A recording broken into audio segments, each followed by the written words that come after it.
What up guys? So meron tayo home service guys located sa Cainta, Rizal. Ito yung e-bike guys 4 wheels. Bali ang gagawin natin dito guys, preventive maintenance, Abia brand. So walang maintenance ng e-bike guys. Tuyo yung sa may manubela niya, maingay. Ayan o, tuyo. Tapos panigurado yung mga bearing nito sa pangharapan guys, tuyo rin to. Ayan, yung ball joint, walang grasa. I-check natin yung mga bearing nito guys. Tapos wala na rin siyang preno. Ayun o. Pag tinapaka mo, sagad na. Napakaina na ng preno. Tapos i-change oil natin siya. Check na rin natin yung wiring, pati yung battery niya. Alright, baklasin na natin. Ito, nakalas na natin yung gulong.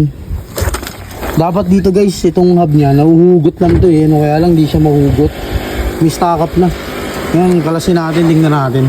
Kasi panigurado yung bearing nito kalawang.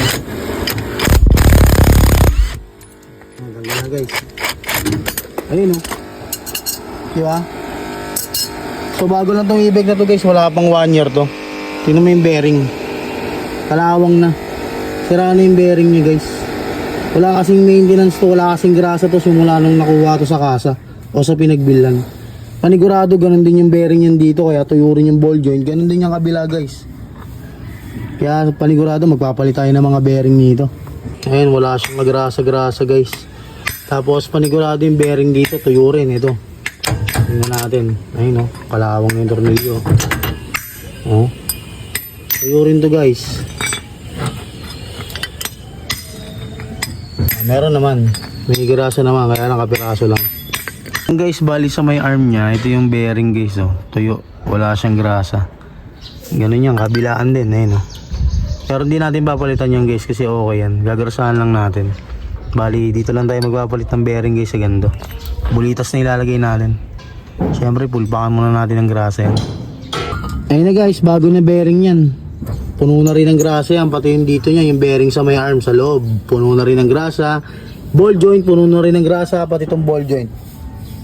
Alright na yan guys. Kaya kayo mga e-bike nyo guys, maganda na papacheck nyo. Baka kasi mamaya sira na yung bearing, kalawang na o tuyo na yung mga grasa nyan. Para kapag ginamit nyo at nagrasahan siya, smooth ulit, di ba? Para kang naka-brand new ulit. Maingay mo na bela niya. Tuyo. Ayun o, walang grasa. Dapat may grasa tong ganito niya guys. Tapos itong dalawang bilog niya. Ayun o. Bulitas, dapat may grasa yan. Guys, ayun na. May grasa na yan. Panigurado, wala nang ingay at smooth naman na bela niyan. Guys, kinalas na natin yung panlikuran nyo. Ayun yung bearing. Tapos ito yung brake shoe. Makapal pa naman yung brake shoe niya. Ano lang to, linis lang to. Tapos i-adjust natin para kumapit yung preno. Ayun na guys, change oil natin. Tingnan natin, patagasin natin kung may laman yung lungs nito. Ayun, meron. Konti lang ata. Okay guys, tapos na natin na-cleaning yung brake drum niya sa likod. Nagrasahan na rin natin yung bearing niya. Na-change oil na rin. Tapos pinag-adjust ko na yung mga tornilyo nito sa bubong guys kasi maluwag. Mamaya road test na natin to. Ayun na guys, all goods na. Suot na yung manibela niya guys. Malakas na rin yung preno niya. Ayun, malakas na rin preno. Alright na. So yun lang guys, sa mga gusto nga pala magpa-home service niyan, PMS, Preventive Maintenance Service ng mga e-bike nila, maaari nyo nga lang pala i-message si Nick Mechanic sa FB page. Maraming salamat sa panonood. Peace out.